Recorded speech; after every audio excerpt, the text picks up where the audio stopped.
네, 2021년 4월 5일 이정훈입니다. 천안함 재조사 문제로 좀 시끄럽죠. 제가 그걸 간단하게 정리해 드리겠습니다.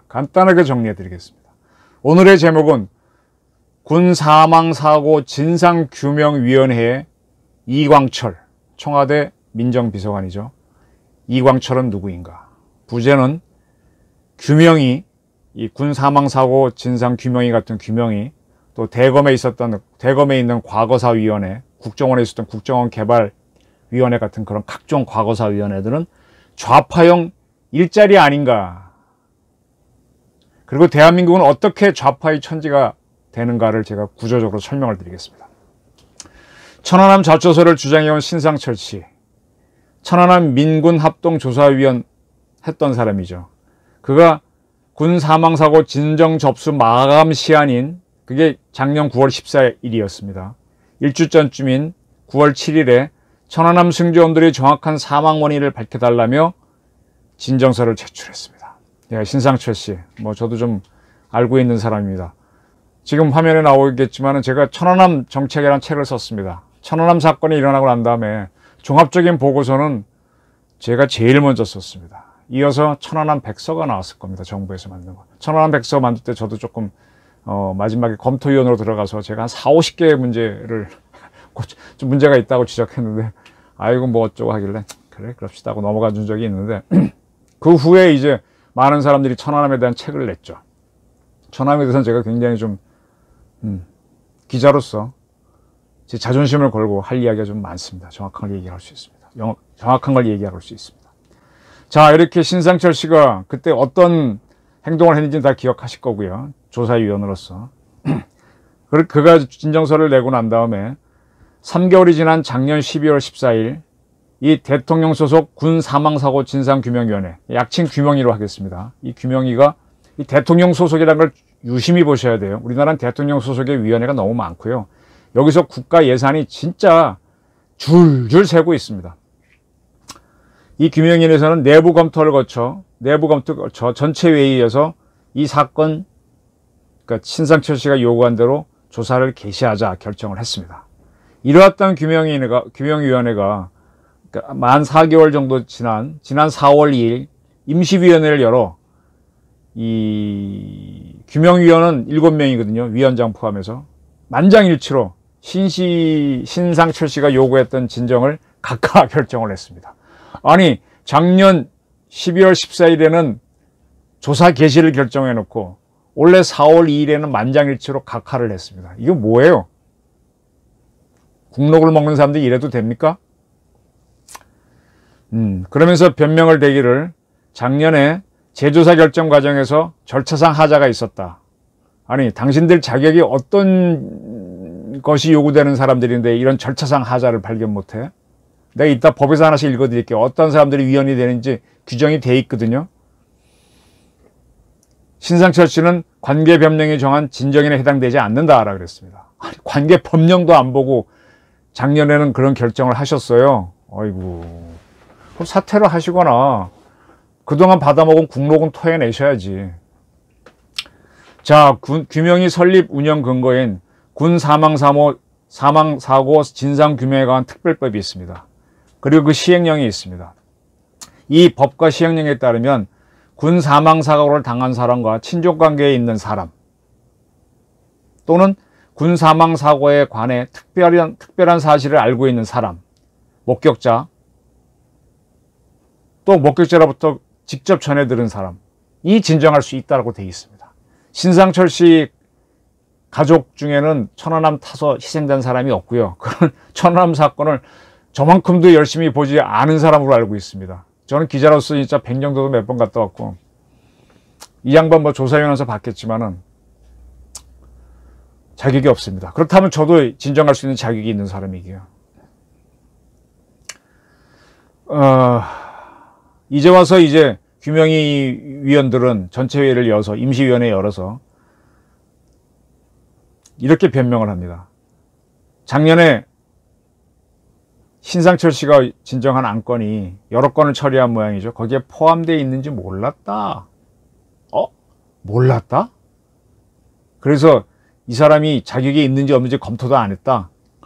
뭔 소리 하는 거예요? 국록을 먹는 사람들이.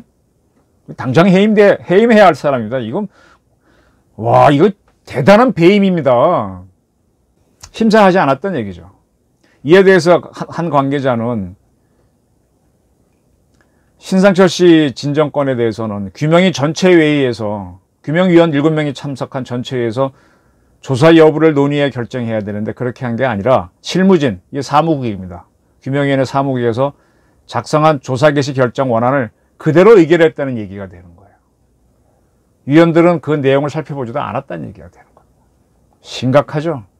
이에 대해서 규명위원회는 4월 1일 만우절이네, 거짓말 해도 되는 날이니까 이날 배포했나 자료를. 그날 배포한 자료에서 규명위 구성원들 사이에 각하 사유가 명백하다는 의견 일치가 이루어지지 않은 경우엔 일단 조사 개시 결정안을 상정하고 위원회에서는 이를 존중해 조사 개시를 결정한 선례가 있다. 뭐 이런 해명을 했습니다. 그러니까 다시 말하면 실무진들 사무국에서 안건을 올리면은 그 7명의 위원들이 모여서 최종 심사를 할 때 거기에서 각하를 해야 된다는 걸로 서로 합의가 되지 않으면 거의 무조건 통과시킨 선례가 있으니까 그대로 했다는 얘기입니다. 이게 무슨 소리입니까? 심사를 하려면 오히려 만장일치로 결정을 해야지, 심사하겠다고. 심사하지 않겠다라고 만장일치가 돼야만 각하를 시키는 거 거꾸로 갔답니다. 어떻게 법을 하시는 분들이 이따위로 할 수 있습니까? 제가 이따위라는 단어를 씁니다. 이 위원들의 면면을 이따 소개해 드리겠습니다.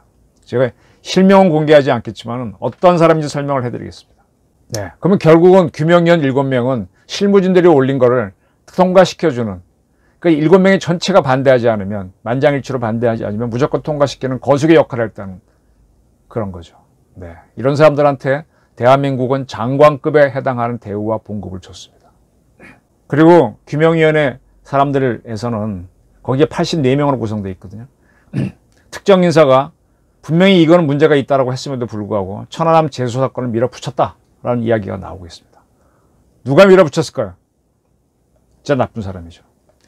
네, 진상규명의 실무진인 사무국은 사무국장 밑에 대외협력 담당관실, 운영지원과, 조사총괄과, 조사 1과, 2과, 3과로 구성되어 있습니다. 여기에 대한 설명도 잠시 후에 드리겠습니다. 자, 이제 군 사망사고 진상규명에 관한 특별법으로 설명을 먼저 드릴게요. 2018년 3월에 만들어졌습니다. 문재인 정권이 출범하고 나서 1년이 안 된 시점에서 만들어졌죠. 이 법 5조에 따르면 위원회 구성에 나오는데, 위원회는 위원장 1명, 상임위원 1명을 포함해서 7명의 위원으로 한다라고 되어 있습니다. 이 7명의 위원들은 어떤 자격을 갖춰야 되느냐, 제가 이따위 짓을 할 수 있냐고 제가 화를 냈는데, 어떤 사람들을 위원으로 하게 돼 있는가 하면요, 5조 2항에 따르면 1호에서 판사, 검사, 군 법무관 또는 변호사직으로 10년 이상 근무한 사람 자격이, 공인된 대학이면 뭐 정규 대학이겠죠. 8년 이상 전임 경력이 있는 부교수 이상의 직위에 있는 사람, 대학 교수 8년 한 이상, 8년 한 엘리트란 얘기죠. 법의학을 전공한 사람으로서 법의학 전공자로서 5년 이상 경험이 있는 사람. 네, 상당히 전문가죠. 3급 이상 공무원으로 5년 이상, 상급 이상 공무원으로 5년 이상 공무원 근무해 본 사람. 3급이면은 부의사관이죠. 굉장히 높은 자리입니다. 성직자로 10년 이상 봉직한 사람. 어떤 성직자인지 모르지만 사이비 종교단체는 아니겠죠. 이렇게 고귀하신 분들을 위원으로 모셨는데 그 중에서도 판사, 검사, 군 법무관, 변호사 10년 근무한 분들이 포함되어 있는데 이런 분들이 이걸 제대로 안 보고 그냥 통과시켰다고요? 그걸 제가 책임지라는 겁니다. 이런 사람들. 그 다음에 사무국을 설명드릴게요. 이 법 11조에 있습니다. 2항에 보게 되면 사무국에 사무국장 1명과 그 밖에 필요한 직원을 둔다. 그리고 6항에 보면 사무국장은 위원장의 지휘를 받아 위원회 사무를 관장하고 소속 직원을 지휘 감독한다. 사무국장이 대장이라는 얘기죠. 그리고 사무국의 조직 운영 등에 관한 건 대통령령으로 정한다. 이렇게 되어 있습니다.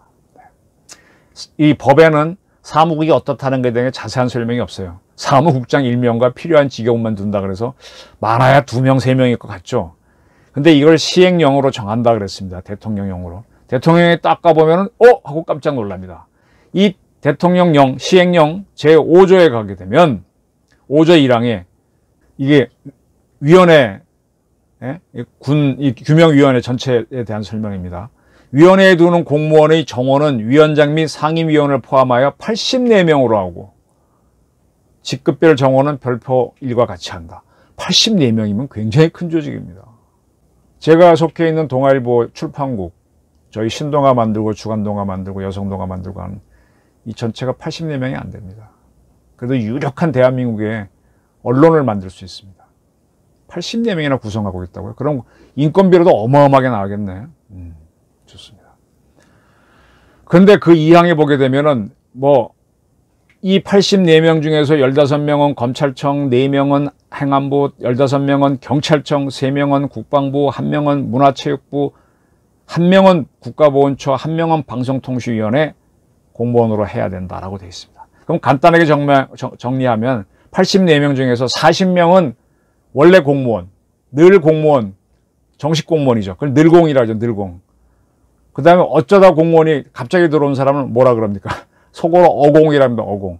그럼 40명은 늘공으로 하고 44명은 어공으로 한다는 뜻입니다. 그러면 어공이 많습니까? 늘공이 많습니까? 어공이 많죠. 위원장이 늘공입니까? 어공입니까? 그래도 어쩌다 위원장이 된 사람이니까 어공이죠.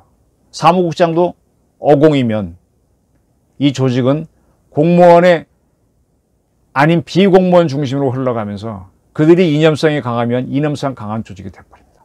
이게 문제입니다. 자, 이 위원회는 이렇게 되어 있습니다.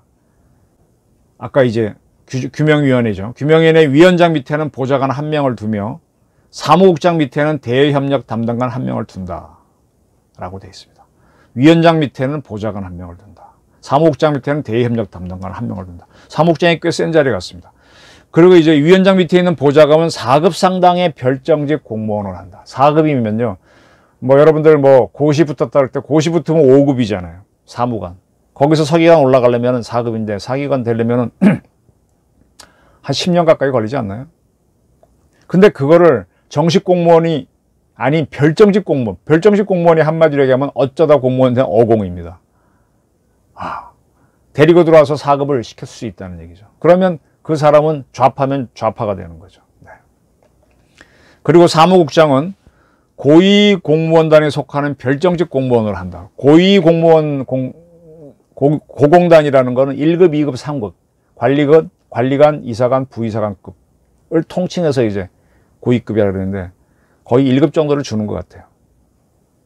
나등급으로 한다 그랬으니까 한 2급 정도 관리관, 이사관 중 모양입니다. 네, 이렇게 해서 굉장히 높은 자리를 줬고요. 그 밑에 대협력 담당관을 4급 상당 별정직으로 한다라고 되어 있습니다. 아까 사무국장은 완벽하게 별정직으로 한다고 아까 찍혀 있었습니다. 네, 사무국장은 별정직, 어공, 그 밑에 대협력 담당관. 이게 뭔가 하면 언론 담당하는 공보관이라는 뜻입니다. 별정직으로 한다. 그리고 어쩐 일을 한다 쭉 해놨습니다. 네. 그 다음에 이제 과가 아까 5개 있는데 운영지원과장은 서기관으로 한다. 서기관은 아까 말씀대로 4급인데요. 서기관 딱 해놓은 거는 이건 어공이 아니라 늘공으로 하라는 얘기죠. 공무원 조직을 운영해 본 사람들이 해야만 법대로 하고 규정을 지키니까 이건 했습니다. 그 다음에 조사총괄과장은 11조에서 4급 또는 상급 상당의 별정직 공무원을 한다. 이거는 좌파들이 들어와서 할 수 있다는 얘기입니다. 물론 우파도 들어올 수 있겠지만 자기들끼리만 유유상종하니까 좌파가 들어오죠. 그 굉장히 3급이나 4급으로 상급까지도 줄 수 있게 해놨어요. 별정직으로 한다. 그러니까 여기서부터 이제 조사는 누가 하느냐? 다 그런 자들만 모여서 한다 이렇게 되는 거죠. 그래서 하는 일이 뭐다 쭉 해놨고 조사 1, 2, 3과가 있는데 이 1, 2, 3과장도 모두 4급 상당 별정직 공무원으로 한다 이렇게 해놨습니다. 12조에서. 그죠? 그러면 조사 총괄과장은 3급으로 하겠고 조사 1, 2, 3과장은 4급 상당으로 하겠죠. 어공들이 모여가지고. 그럼 자기들끼리 쿵짝쿵짝 할 수 있죠. 네, 이러니까 신상철 씨 안을 통과시키고, 그리고 위원들은 도대체 검사, 판사, 군 법무관, 변호사 경험까지 가진 사람이 있을 텐데 거기서 만장일치로 반대하지 않았다고 통과를 시켜? 아유, 정말 잘못된 겁니다. 이 또 시행령 14조에는요. 14조 1항에는 필요한 경우에는 예산의 범위에서 직원 외에 전문위원하고 보조인력을 둘 수 있다라고 되어 있습니다. 그러니까 84명 외에 또 듭니다. 전문위원. 예산 범위 내에서. 예산 뭐 남아 돌겠죠. 그 다음에 또 15조에 위원장은 또 있습니다. 아까 전문위원을 두고 보조인력을 둔다 그랬는데 그거 외에 자문위원을 위촉할 수 있다고 또 되어 있습니다. 그럼 다 전문위원은 어떤 사람이 임명하겠습니까? 유유상종으로 가겠죠. 보조인력도 유유상종 가겠죠. 자문위원은 또 어떻겠습니까? 응? 네. 그리고 17조, 시행령 17조에 보게 되면 위원회의 위원, 자문위원, 참고인, 감정인 또는 관계 전문가 등에게 예산의 범위에서 수당, 여비, 그 밖에 필요한 경비를 지급할 수 있다. 돈을 줄 수 있군요. 그럼 돈 받으면 법원에 가도 뭐 원하는 대로 감정해 주는 사람이 있어 항상 시비가 붙고 있는데 사람들이 돈에 충성하지 뭐 정의에 충성하나요? 현실이요? 그렇습니다. 자, 이게 바로 규명위 조직도입니다. 여기 보시죠. 규명위원장은 장관급으로 되어 있습니다. 장관급. 어마어마한 대한민국 장관이 이렇게 헐값인가요? 장관 무지하게 높은 자리입니다. 근데 보게 되니까 아까 법에는 한 명의 보좌관 둔다고 했는데 두 명의 보좌관 있네요. 한 명의 협력관이 있고. 왜 이렇게 돼 있지? 저도 이것까지는 따져보지 못했습니다. 정말 대한민국 장관이 똥값이네. 응? 왜? 이들이 틀리게 일을 했으니까. 작년 9월에는 그래놓고 이번에는 아니다라고 뒤집었어. 자기 스스로가 뒤집었으니 책임져야죠. 위원장. 근데 사무국장이 실세죠. 그 사람들이 원하는 대로 그냥 통과시켜준 건 거수기 역할을 했으니까 위원장 등 7명의 위원이 어공이 가서 그랬습니다. 그럼 어공이 운동권이면 운동권 생각대로 전체가 가는 거고 특별법 자체도 뭐 운동권을 위한 법이니까 그걸로 가는 겁니다. 그럼 규명위가 흔드는 대로 과거사 하라 그러면 국방부나 보훈처럼 끌려갈 수밖에 없는 거죠. 그래서 서욱 장관은 이인영 통일부 장관 비위 맞추려고 B1 벙커를 공개하고 그런 데서 나오겠죠. 근데 이러한 규명위에 있는 어공들하고 누가 연결되느냐? 청와대는 또 어공의 천지예요. 어쩌다 공무원 된 사람들. 대표적으로 김학의 불법 출금 사건을 배후에 누가 있습니까? 이광철 민정비서관이 있죠. 이 양반이 원래 공무원입니까? 민변으로 있다가 참여연대에 있다가 들어간 어쩌다 공무원이잖아요. 이 양반하고 조국 씨하고 연결돼서 뭐 검찰개혁 어쩌고 저쩌고 하다가 그 난리가 난 거고. 그럼 이광철 민정비서관하고 연결됐던 사람이 김학의 씨 출금을 막을 때 차교육은 법무부 출입국 본부장인데 차교육은 씨도 민변에 있다가 이 정권 들어와서 본부장 간 사람 어공이지 않습니까? 그리고 법무부 즉 대검 과거사위원회 이규원 검사가 갔는데 그분은 늘공입니다. 근데 이분이 과거 변호사 시절에 이광철 씨랑 같은 법인에 있었던 인연으로 서로 연결돼 버리면 그러면 늘공도 어공 따라가는 거니까 그러면은 김학의 씨가 나가는 걸 불법으로 막게 되는 이런 사건이 벌어지는 거죠.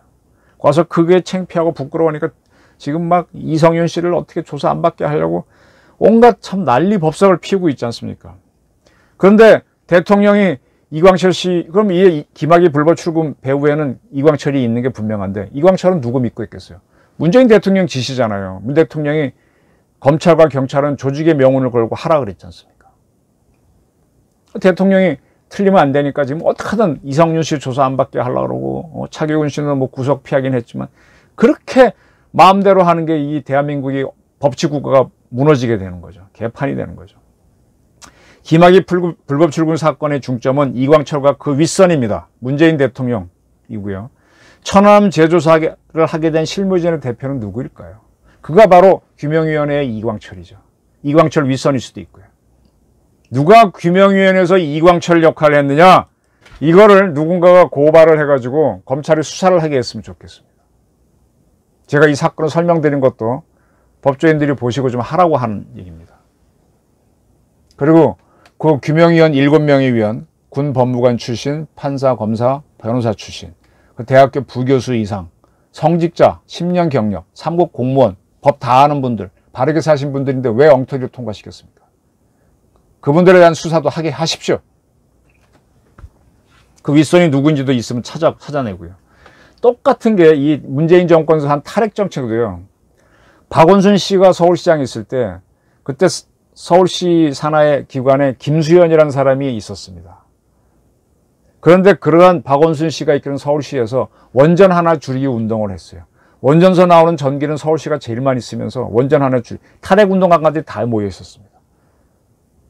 그리고 김수현 씨가 문정권 만들어지면서 사회수석이 됩니다. 그리고 그 주변으로 탈핵 운동하는 사람들이 모여가지고 청와대 비서진을 만들죠. 그리고 우리 이런 시계 같은 거 하게 되면 왜 태양 빛만 받으면 돌아가는 시계 있죠? 우리 전자계산기 조그만 것도 보게 되면 빛만 쪼이면 돌아가는 거. 그거 주로 연구했던 분이 한양대학교 백윤기 교수인데 그분은 그거 뭐 태양광까지는 아니잖아요. 그거 뭐 세라믹 하시면 돼. 그분을 장관 딱 시키고 탈핵해 하니까 쫙 하게 되니까 늘공들이 끌려가는 거죠. 한순간에 대한민국 공무원 체제가 무너지는 거죠. 네. 좌파들의 수상이 되는 겁니다. 근데 이 좌파들이 받는 게 누구 돈을 받느냐? 자기들이 그토록 때려 부수려고 했던 대한민국 국가 예산, 정부 녹을 먹는 겁니다. 수당까지 빵빵하게 챙깁니다. 수당 꽤 많습니다. 아까 자문위원, 전문위원, 보조인력까지 되게 돼 있잖아요. 그리고 청와대에 가면은요, 지금도 똑같아요. 과거에 박근혜 정부에서 국정원장 3명을 구속했는데 했던 분을 국정원 특활비를 청와대 줬다고. 청와대에서는 국정원 특활비 받아가지고 그걸 n분의 1로 해서 모든 직원 다 나눠집니다. 그 돈이 자기네 봉급만큼 됩니다. 그러니까 수당도 있고 특활비도 있어갖고 봉급은 아예 손도 안 됩니다. 그리고 이분들 나가면 자기들은 안 쓰고 다 다닐 수 있어요. 이렇게 좌파들이 돈이 많다 보고 권력 쥐고 하니까 자기 맘대로 끌고 가는 겁니다. 그래서 결국은 대가리만 딱 차지하면은 그 밑에 뭐가 있어도 한순간에 다 끌고 가는 게 이게 정치입니다. 천안함 사건 재조사를 작년에 결정했던 것도 바로 이것 때문입니다. 법도 없이 탈핵 정책을 했던 것도 바로 이것이고요. 아주 무례하게 불법으로 김학의라는 사람의 출국을 금지시켰던 것도 바로 이렇기 때문에 일어난 겁니다. 대한민국 법치가 무너진 겁니다. 자, 문재인 대통령은 공시지가를 올리겠다라고 자기가 선거 공약 내놓고 당선이 됐습니다. 근데 공시지가 인상은 실질적으로 세금을 올리는 거기 때문에 조세 법률주의에 따라서 법률로 해야 되는데 그냥 국토부 결정으로 막 올리고 그냥 가지 않습니까? 행정 독재라고 제가 말씀드렸죠. 또 양도소득 때도 자, 집값이 과거에 100원이었다가 지금 1000원인 거는 그동안의 물가 상승을 반영한 걸 수도 있어요. 물론 이게 특별히 투기였다면 팍 뛰는 걸 수 있죠. 요걸 잡아내야 되죠, 요걸. 근데 물가 상승만큼 오른 걸 갖다가 무시하고 최초에 100원 샀고 지금은 1000원이니까 900원에 대해서 세금을 먹여서 정부가 500원을 가져가겠다. 그럼 이 사람은 오히려 손해지 않습니까? 근데 그걸 걷어갖고 자기는 인심 쓰면서 표받는 또 이런 정치를 하는 걸로 하고 그러면 계속 중상층이 재산상 손해를 보니까 경제가 망가지는 거죠. 이게 좌파들이에요. 근데 이걸 우리 국민들이 질질 끌려가면서 모르고 있습니다. 참 답답합니다. 행정독재죠. 자, 박주민 의원이 이번에 임대소득 어쩌고저쩌고 한 게 보도가 됐는데 자기 자신도 그렇게 돈을 벌고 있었네. 그러면서도 다른 사람들이 한 건 그렇게 비난을 해놓고 똑같이 하면서 오히려 더 날뛰었죠. 이런 사람들이 특별법 이런 위원회 만들어서 그리고 국가 예산으로 좌파 자기 지지하는 세력들이 들어와 일할 수 있는 공간을 만들어주고 그 봉급 3년 동안 돌아가게 돼 있거든요. 규명위원회. 3년 동안 일자리 보장되지 않습니까? 아유, 진짜 따뜻한 밥 먹죠. 진밥 먹고 마른 자리 가죠. 어디 가면 3급, 4급, 5급 되는 게 쉽나요? 떵떵거리고 살죠. 어공이 늘공을 짓누르게 됩니다. 왜 이렇게 됐느냐? 바로 우리 국민들 때문입니다. 좌파 천지로 국회를 만들어줬기 때문 아닙니까? 대통령을 뽑아줬기 때문 아닙니까? 물론 국민들은 그분들이 잘해줄 걸 기대하고 했겠지, 자기들끼리 잘 먹고 잘 살고 세상 이렇게 만들으라고. 아니, 천안함 사건 우리가 억울한 사건인데 도대체 우리가 왜 우리를 찌르는 자꾸 이런 걸 하게 하냐 말이에요. 이런 거 우리라고 생각하지 않으셨겠죠. 그게 국민들의 단결입니다. 거기에 대해서는 국민들은 할 말이 없어요. 자꾸 복지 저지 콘서트 열었던 게 문재인, 누구야, 서울시장 죽은 양반, 그 다음에 이재명 이런 사람이잖아요. 복지 저지 문재인 정부, 아니 박근혜 정부 복지 저지 토크 콘서트 여라고. 그때 제가 문재인 사진을 찍혔던 사진을 책을 썼다가 탈핵 비판이라고 썼는데 그거 갖고 그렇게 벌떼같이 대든 게 누구다? 민변 사람들이었고 문바들이었다. 그런 겁니다. 이렇게 함으로 해서 복지 나눠주고 하니까 복지를 자꾸 결국 국민재산 깎아먹는 거잖아. 깎아먹어서 그걸 복지로 나눠주면 처음엔 좋겠지만 세금 나는 사람은 그걸로 망하고 경기가 살아서 계속 재창출이 어쩌다 한번 복지 받아갖고 얼마나 단맛이 납니까? 공짜 돈 먹어봐야 부자 됩니까? 그렇게 하다 보면 인민민주주의, 공산주의로 갈 수 있는 길이 열립니다. 큰 부자들한테 좀 빼먹는 건 몰라도 그 중산층 어렵게 올라가서 공부 좀 해갖고 올라가서 하는 사람들을 뺏어 먹어갖고 좋다 그러면 그게 뭡니까? 오히려 그 사람들을 보고 나도 발전해야지, 이렇게 사회를 만들어 가야지. 그래서 결국은 저는 민주국가에서 공화국을 하려면 똑똑한 국민, 그래서 헌법에서는 교육의 의무를 부과하는 겁니다.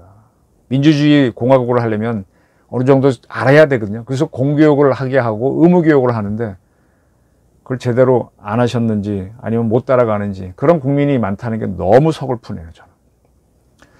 박원순 씨 서울시장이 있을 때 좌파들이 서울시에 드글드글했습니다. 진짜 드글드글했습니다. 제가 누차 말씀드렸지만 박원순 씨 처음 됐을 때 서울시 예산이 20조 정도였는데 그분이 변사했을 때는 50조였습니다. 서울시 예산이 2배로 늘어났어요. 왜? 세금이 잘 거쳤으니까. 땅값이 올라갔으니까. 그걸 가지고 그러면 서울시가 일을 2배로 했느냐? 공무원 봉급을 2배로 더 줬냐? 그것도 아니잖아요. 그거 다 좌파들 나눠준 거지 않습니까? 응? 그 중에 한 사람이 박원순 씨 사망했을 때 비서실장 했던 고아무개라고 하는 서울대 운동권 출신이 되는 거. 그런 세력들이 계속 사회운동을 일으켰던 겁니다. 그래서 저는 굉장히 궁금해요. 내일 모레 있을 서울시장, 부산시장 보궐선거에서 어떤 결과가 보일지. 우리 국민들이 이젠 제대로 아셨는지 아니면 뭐 그게 좋다고 그냥 가실지 궁금합니다. 강남 좌파가 대한민국을 어떻게 갉아먹는지, 그리고 좌파가 대한민국에 어떻게 기생을 하고 있는지, 대한민국이 어떻게 좌파에게 뜯기고 천안함 가지고 저는요, 지금도 북한한테 보복하자는 게 저는 기본적인 입장입니다. 보복해야 됩니다. 실미도 부대 만들어서 박정희 대통령 때리려고 그랬지 않습니까? 네? 우리도 209급 잠수함 풀어갖고 북한에 큰 배 하나 지도세도 모르게 맞춰버리면 지들도 깜짝 놀랍니다. 싹 빠져나와서 우리도 모른다 그러는 겁니다. 김정은이 어쩌고 저 철맨가 황맨가 전용기 타고 갈 때 스텔스 미사일로 탁 쏴가지고 툭 한데 우리 모른다 그러고 있는 겁니다. 그래야 저것들 눈이 겁을 먹죠. 그 중국도 우리 함부로 안 다루지. 지금 뭐 정의용 씨 지금 뭐 하고 있습니까? 지금 정신없는 세상이지. 강남 좌파가 대한민국을 갈아먹는 상황을 저는 오늘 이렇게 정리해 드렸습니다. 저희 의견에 동의하시는 분도 있고 아닌 분도 있을 거고, 처음 들었다 하는 분들도 한번 다시 한번 보시고요. 제 분석이 맞는지 한번 다시 한번 살펴보시고, 그리고 대한민국 다시 한번 보십시오. 보일 겁니다. 경청해 주셔서 감사합니다. 고맙습니다.